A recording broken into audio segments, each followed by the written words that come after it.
Greetings, gents. I'm Geofatboy for ShaveNation.com. Today's video is going to be a response to a comment we received when someone placed an order.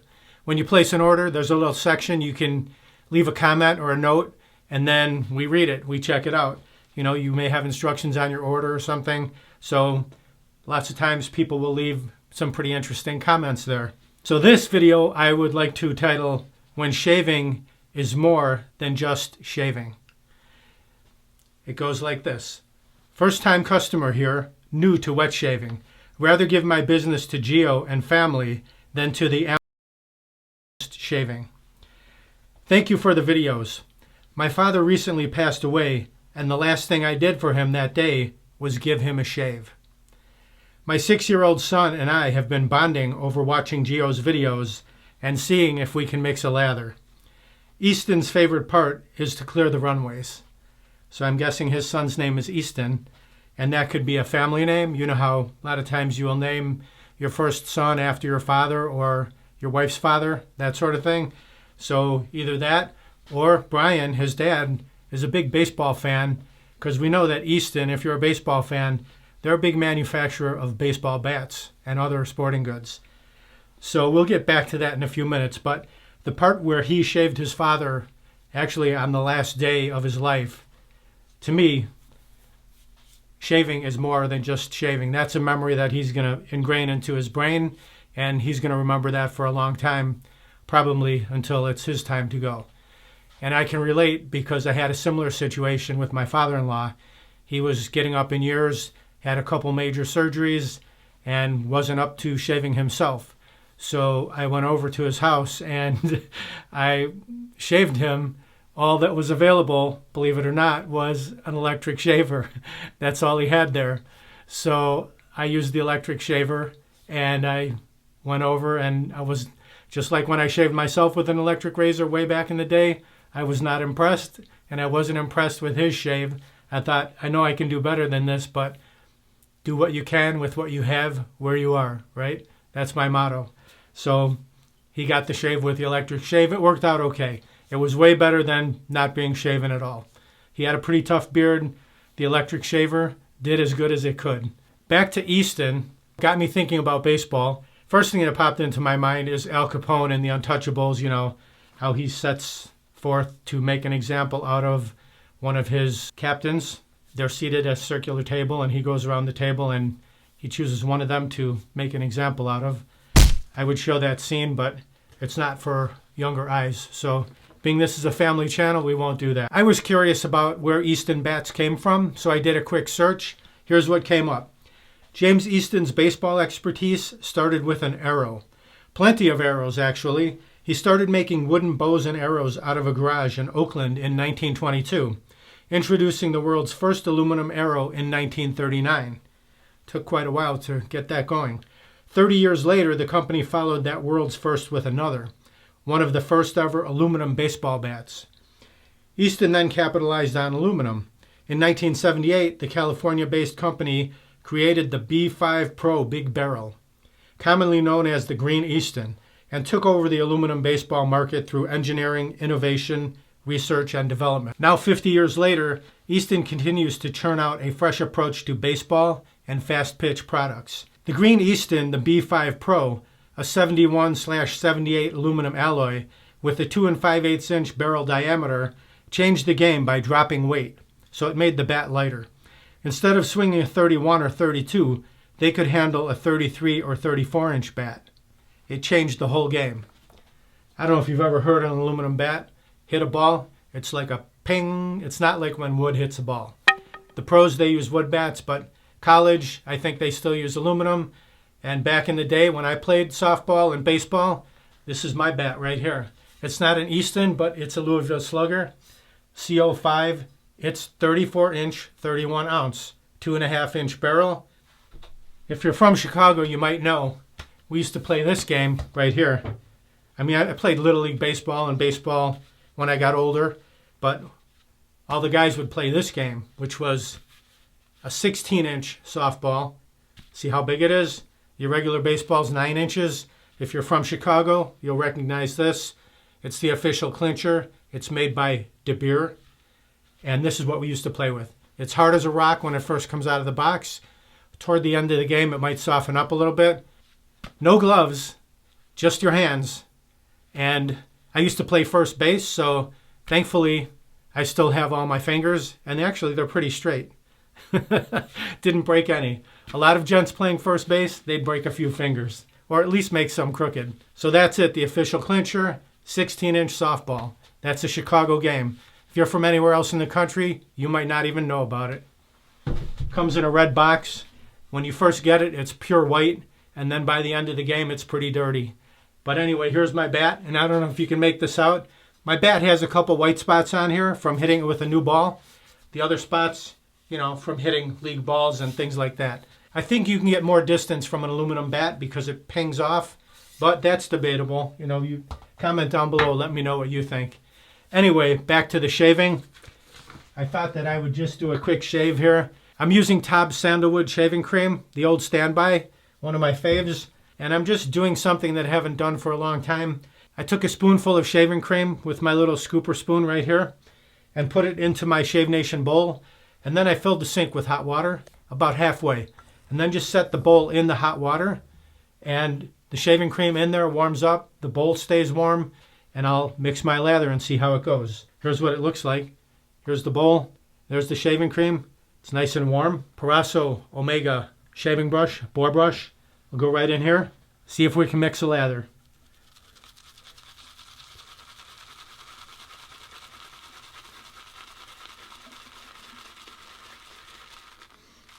There's that smell, that TOBS Sandalwood. Just love it. Need a little bit more water. There we go. You can see that lather climbing up around the edges. A little more water. The bowl is nice and warm. Scoop that right into the lather spot down at the bottom and just keep pressing the tips into that lather spot. There you go. Plenty of lather for several passes. I'll warm up my face. We'll get right to the shave. All right, here we go. Lots of lather. Nice peaks on that brush. Smells fantastic. Taylor Sandalwood. Let's lather up.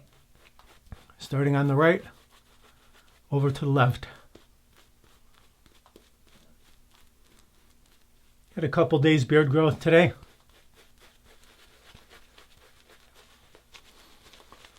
Just drive it right into the beard. This is a nice stiff brush. You can really press it, force it into the beard. Dab it, paint it, swirl it. Figure 8, smooth everything out. Swipe the lips. Swipe the neck. And Easton, this one's for you. Clear the runways. The razor I'm using, Merkur 37C slant bar. See that? The head is skewed for a more aggressive shave. It torques while you're taking your swipes. The blade I'm using, feather. Here it is in the paper. Let's take it out. Feather blade. Drop that right over the post and the 2 pins. The threaded post. Drop it right back in. Tighten the bottom. You can see that the blade is twisted. Makes it more aggressive. Warm it up under the hot water. Here we go, right side. Oh, I can see my sideburns very well.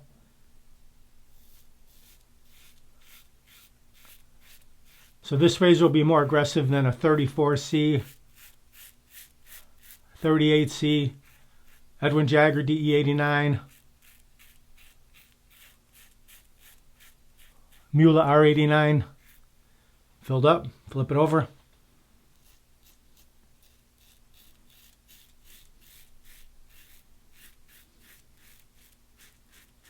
No problem plowing through my beard. Both sides filled, rinse that. Rinses out easily. Left side. Cut that sideburn.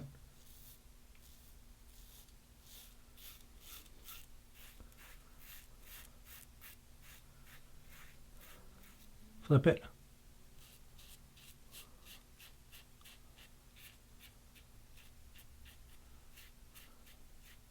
Right down the neck.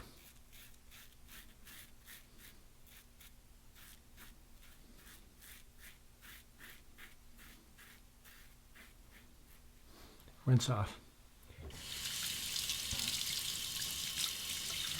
Mustache.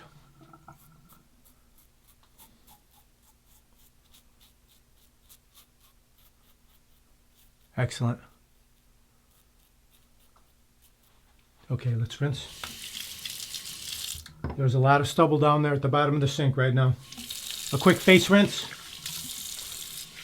Relather. Plenty of lather on that brush.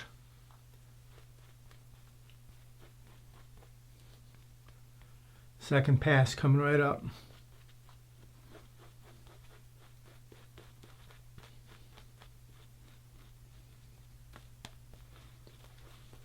Figure 8. Set the brush down. Swipe. Swipe. Clear the runways again. Easton, when you clear the runways, does it make that noise? That swishing noise? No? Why not? Okay, second pass. First one was with the grain. Now we'll go across the grain.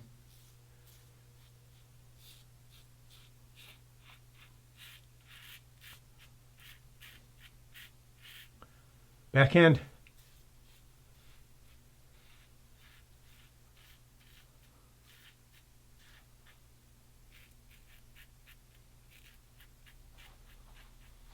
Rinse.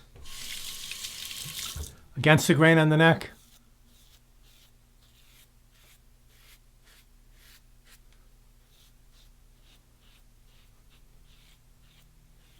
Very nice and smooth shave. Across the mustache.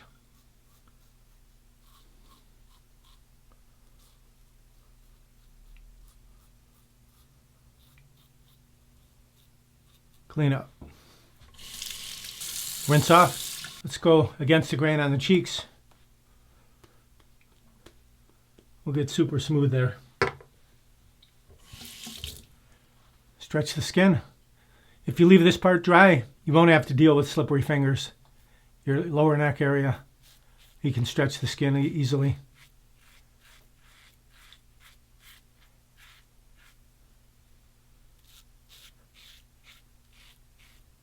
You're skimming, not scraping.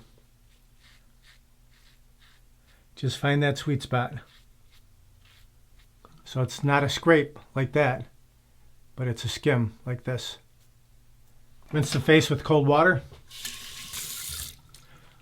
Ah, feels great.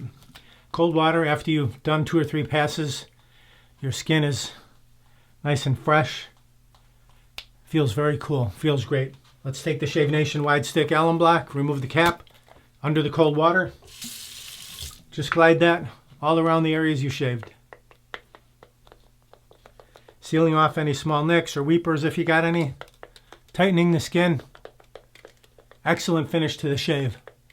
If you don't believe me, read the reviews on the website. I think there's almost 300 reviews on this. It's a popular item because it works. All right, recap that, set it down. Let it soak in for about 30 seconds and then rinse it off. Pat the face dry. Let's go with Thayers Astringent Witch Hazel Lemon. Comes in a few different scents. Lavender, lemon, original, coconut. Oh, I don't have to take the cap off of this. It's got a flip top. Just squirt that generous amount into the palm. Smells like lemon. This is nice and light, airy, cool, refreshing, good for the skin. It has aloe vera, so it's conditioning. Take the towel, give it a nice cool down. That feels great. Final look at the razor, Merkur 37C Slant Bar Razor. You want something more aggressive than your 34C, 23C, R89, DE89, even Henson, then you want to go with this. This will be a step up between this and, say, R41, this will be a nice midpoint in between those two razors. Geofatboy's aggressiveness rating on this razor, the Merkur 37C, with the feather blade, I'm going to give it an 8. You can tone it down a little bit with some other blades, but the feather, nice sharp blade, makes it even more aggressive. Feels good in the hand, nice grip, knob at the bottom, easy to hold on to. German engineering, made in Solingen, Germany. Can't go wrong. Great shaving razor and pretty much bulletproof too. It'll last a long time. Back to the topic of the video. When shaving is more than just shaving. Brian, thank you for sending your story in. Greatly appreciated, and it did strike a chord with me because I went through that similar situation. And Easton, I hope you enjoyed the clearing of the runways. Maybe when you get a little bit older, the swish will start happening for you too. It takes a little practice. You'll get there. A nice baby smooth shave provided by the Merkur 37C Slant Bar Razor. If you want to pick up any of these items, just click down below the video where it says more or show more. You can grab them right there. Or go to shavenation.com. Enter what you need in the search box. It'll pop right up. Thank you very much for watching.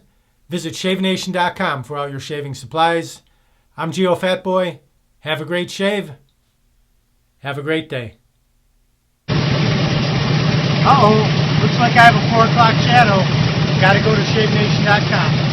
Have a great shave. Have a great day.